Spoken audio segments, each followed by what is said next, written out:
महिलाओं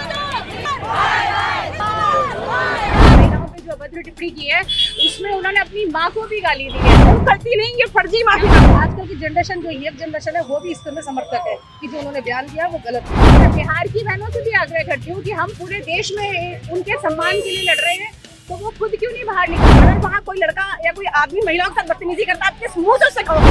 राजनीति इतनी ज्यादा सबके सिर पे हावी हो गई है कि लोग महिलाओं का सम्मान, अगर नेता महिलाओं पे ऐसी टिप्पणी करता है, क्या कहा जाए नीतीश जी के लिए, मतलब उनकी निंदा करने के लिए मेरे पास शब्द कम पड़ रहे हैं। जो महिलाएं उस पार्टी के साथ हैं, अगर वो नहीं बोल रही हैं तो आप ये समझिए वो महिलाएं कहलाने के लायक है। महिलाओं पे इतनी अभद्र टिप्पणी कर रहा है और पूरा इंडिया लाइव शांत बैठा हुआ है। बिहार के मुख्यमंत्री नीतीश कुमार के द्वारा एक विवादित बयान दिया है, जिसके बाद से ही जो राजनीति है वो तेज होती हुई नजर आ रही है। आज महिलाओं के द्वारा नीतीश कुमार का पुतला दहन किया गया। सीधी बातचीत करने के लिए हमारे साथ महिलाएं मौजूद हैं।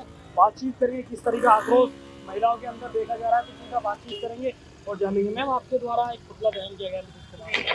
देखिए भाई साहब, जो ये कल हुआ है, जो उनका बयान आया नीतीश कुमार जी का, तो निश्चित रूप से ये न केवल बिहार की महिलाओं को, पूरे देश की महिलाओं को शर्मसार किया है उन्होंने। और जिस तरह की अभद्र टिप्पणी उन्होंने महिलाओं पे की है, ये तो मतलब ऐसा लगता है जैसे कि इन्होंने सोची समझी साजिश के तहत, क्योंकि किसी बुजुर्ग के दिमाग की मतलब अचानक निकल जाए ऐसा तो हो नहीं सकता। जिस भाषा का उन्होंने प्रयोग किया वो भाषा निश्चित रूप से निंदनीय है। और मैं तो ये कहूँगी कि जिस भाषा में उन्होंने महिलाओं पे जो अभद्र टिप्पणी की है उसमें उन्होंने अपनी माँ को भी गाली दी है। जिस तरह की उनकी भाषा का प्रयोग था वो उनकी माँ के ऊपर भी वही फिट बैठता है जो उन्होंने बाकी महिलाओं पे जिस तरह से टिप्पणी की है। तो निश्चित रूप से इसकी निंदा करती हूँ मैं ही नहीं, पूरा देश कर रहा है। साथ ही साथ मैं बिहार की बहनों से भी आग्रह करती हूँ कि हम पूरे देश में उनके सम्मान के लिए लड़ रहे हैं, तो वो खुद क्यों नहीं बाहर निकलती है। वो उनके सीएम है उनके इस्तीफे की मांग करें। और जो इंडियन अलायंस है, इंडिया अलायंस बना है, उसमें क्या हो गया? मैं तो सोच के हैरान हूँ कि वहाँ की महिलाएं हैं, सांसद हैं, उसमें भी विधायक है, वो क्यों नहीं इस बात का विरोध कर रही हैं। मतलब राजनीति इतनी ज्यादा सबके सिर पे हावी हो गई है कि लोग महिलाओं का सम्मान, यानी कि हम अपना सम्मान खुद भूल जाए, ये कैसे पॉसिबल है? इस तरह का बयान, वो भी नीतीश जैसे व्यक्ति, नीतीश कुमार जो कि एक परिपक्व है, बुजुर्ग है, ऐसा भी नहीं है कोई बहुत नया व्यक्ति हो, उसके मुंह से इस तरह का बयान। कहीं ना कहीं मानते हैं कि राजनीति में अपने रसूख रखने वाले नीतीश कुमार के द्वारा तो बयान दिया गया वो ठीक नहीं है। हाँ, 100% ठीक नहीं, बिल्कुल गलत है और बहुत ही अभद्र टिप्पणी है। ठीक ही नहीं कह सकते इसको, बहुत ही निंदनीय, घटिया, अभद्र टिप्पणी की है उन्होंने महिलाओं पे, जो किसी तरह से भी बर्दाश्त करने के लायक नहीं है। और इसमें जो मोदी जी हमारे जो महिलाओं को इतना सम्मान देते हैं, हम आधी आबादी हैं, हमारा हक बनता है, और उसके ऊपर फिर इस तरह का बयान, हद हो गई। मतलब क्या कहा जाए नीतीश जी के लिए, मतलब उनकी निंदा करने के लिए मेरे पास शब्द कम पड़ रहे हैं, ये समझ लीजिए आप, इतना घटिया बयान है उनका। अच्छा, पुतला दहन किया है आप लोगों ने, सबों ने मिलके, क्या आगे के लिए, क्या फिर उनके लिए क्या मांग उनके लिए की है? उनके इस्तीफे की मांग करते हैं। हम चाहते हैं कि इस तरीके का सीएम अगर ऐसे बोलेगा तो हम जो लोग हैं, जो नवयुवक हैं, वो तो और गलत।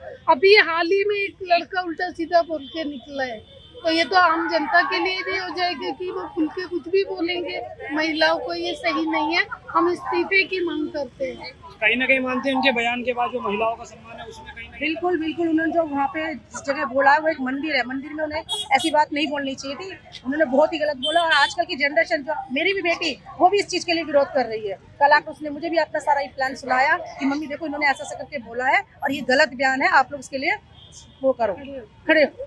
तो आजकल की जनरेशन, जो यंग जनरेशन है, वो भी इसमें समर्थक है कि जो उन्होंने बयान दिया वो गलत बयान है। आश्चर्य की बात है कि इंडिया अलायंस का महिला पुरुष एक भी नेता उनके अगेंस्ट बोलने को तैयार नहीं। मतलब उनकी टीम में कोई ऐसा व्यक्ति है जो महिलाओं पे इतनी अभद्र टिप्पणी कर रहा है और पूरा इंडिया अलायंस शांत बैठा हुआ है और अपने आप को ये देशभक्त कहते हैं, महिलाओं का सम्मान करने वाला कहते हैं। यही होता है महिलाओं का सम्मान, ऐसे ही किया जाता है महिलाओं का सम्मान। ये महिलाओं के सम्मान की बात है। आपको सीखना है तो जाके मोदी जी से कुछ सीखिए पहले, उसके बाद सदन में आइए। सदन जैसी पवित्र जगह जिसको मंदिर कहते हैं हम, वहां जाके फिर इस तरह का स्टेटमेंट देना पहले सीख कर आइए कहीं से, तब आप संसद में या विधानसभा में घुसने लायक है। आप तो है ही नहीं इस लायक कि आप विधानसभा में बैठे, आपको तो तुरंत इस्तीफा दे ही देना चाहिए। अच्छा, कहीं ना कहीं मानते हैं जिस तरह से विधानसभा में उनके द्वारा बयान दिया गया है, बिल्कुल ये बयानबाजी बहुत गलत है। आप एक देखिए, जैसे कहते हैं नेता होता है ना, वैसी जनता, नेता के व्यवहार से जनता का व्यवहार दिखाई देता है। अगर नेता महिलाओं पे ऐसी टिप्पणी करता है तो आप वहाँ की जनता से क्या उम्मीद करेंगे? अगर वहाँ कोई लड़का या कोई आदमी महिलाओं के साथ बदतमीजी करता है, आप किस मुंह से उससे कहोगे? कैसे कानून लागू करोगे? ये कोई तरीका है? मुझे लगता है यहाँ पे सिर्फ महिलाएं हैं। अफसोस की बात है कि पुरुष क्यों नहीं है। अगर मैं कहूँ ना, एक समझदार पुरुष वो भी इस तरह की टिप्पणी नहीं करता, करेगा भी तो कान में करेगा। पुरुष से भी मुझे उम्मीद है कि हमारे देश के पुरुष भी इस तरह की टिप्पणी नहीं करते हैं। तो जिस तरह का व्यवहार, जिस तरह की टिप्पणी नीतीश कुमार ने, वो भी रिपीट करके, एक बार आदमी कहते हैं ना कभी गलत निकल जाता है, आदमी बात करते हैं ऐसे, एक बार नहीं, उसने एक बार करी, वहीं भी रिपीट करी, फिर दोबारा सदन में जाकर अब तो गलती मान लेना, लेकिन वो देखो गलती नहीं, ये फर्जी माफी ना, उन्हें पता है कि अगर उन्हें अपनी राजनीति बचानी है, उन्हें अपना करियर बढ़ाना है, उन्हें नेता की तरह खड़ा रहना है, तो माफी मांग रहे हैं। आप एक बताइए, वो अपनी बहन से, अपनी बेटी से, अपने घर में अपनी बीबी से अगर वो ये कहते हैं कि उस तरह की बात कर सकते हैं, मैं जायज मानती हूँ। एक पुरुष कर दे, उनकी पार्टी का एक आदमी कहते हैं कि वो अपने घर में अपनी बेटियों से ऐसे बात करता है, नहीं करते हैं, तो वो सदन में खड़े होके ऐसी बात कैसे कर सकते हैं? क्या छवि जाती है उनकी? और क्या मतलब हम महिलाएं क्या उम्मीद करेंगे कि जहाँ नेता ऐसा होगा, वहाँ जनता के साथ क्या व्यवहार होने वाला है? महिलाओं का यहाँ कहते हैं यति नारी से पूछते हैं, नमनते ताते देवता, यहाँ पे ये देवतावास कराएंगे, स्त्रियों के साथ इस तरह का व्यवहार करते हैं, इस तरह की टिप्पणी करते हैं, और बहुत शर्मनाक है। महिलाओं को महिलाओं के साथ खड़ा होना चाहिए। ये बीजेपी की महिला मोर्चा नहीं है, ये महिलाएं खड़ी हैं, और अगर जो महिलाएं उस पार्टी के साथ हैं, अगर वो नहीं बोल रही हैं, तो आप ये समझ लीजिए वो महिलाएं कहलाने के लायक नहीं है। शर्म आती है उन महिलाओं पे, वो सदन में जो बैठी हुई हैं, जो नीतीश कुमार के खिलाफ उस वक्त नहीं बोली, क्योंकि अगर वो नहीं बोली है तो ऐसा नहीं है कि वो विपक्ष के खिलाफ, कि मोदी जी के सपोर्ट में बोलती। एक्चुअली अगर वो बोलती तो वो अपने लिए बोलती, अपने सम्मान के लिए बोलती। अगर वो वहाँ चूक गई तो वो अपने लिए चूक गई है, मोदी जी के लिए नहीं चूक गई। उन्होंने सोचा मोदी जी का समर्थन हो जाएगा, मोदी जी का समर्थन नहीं, अपने लिए तो बोलो, अपने सम्मान के लिए तो बोलो। बहुत शर्म की स्थिति है सदन में, बहुत शर्म की स्थिति है कि जिन लोगों को, जिन महिलाओं को भी हमने चुन के भेजा है, अगर वो सदन में नहीं बोल पाई है, तो ये बहुत शर्मनाक स्थिति है।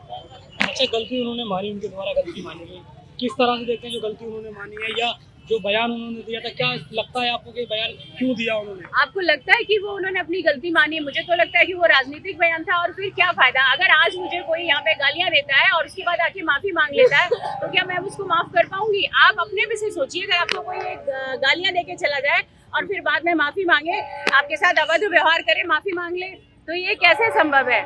ये तो संभव ही नहीं है कि भाई आप माफी मांग लो। आप राजनीतिक बयान दे रहे हो, और आपको जब राजनीतिक बयान से ही आपने माफी मांगी है, आपकी भावनाएं तो समझ में आ गई ना हमें, कि आप महिलाओं के प्रति, अपने देश की बहनों माताओं के प्रति आपकी सोच क्या है, आपकी सोच हमें दिखाई देती है। फिर आप माफी मांगते हैं, उसका फायदा। अच्छा, पुतला दहन आप लोगों ने किया है, फिर क्या अगला कदम महिलाओं का रहने वाला है? अगला 100% हम चाहते हैं कि उनका इस्तीफा हो, हमें इस्तीफा चाहिए उनका। इस तरह का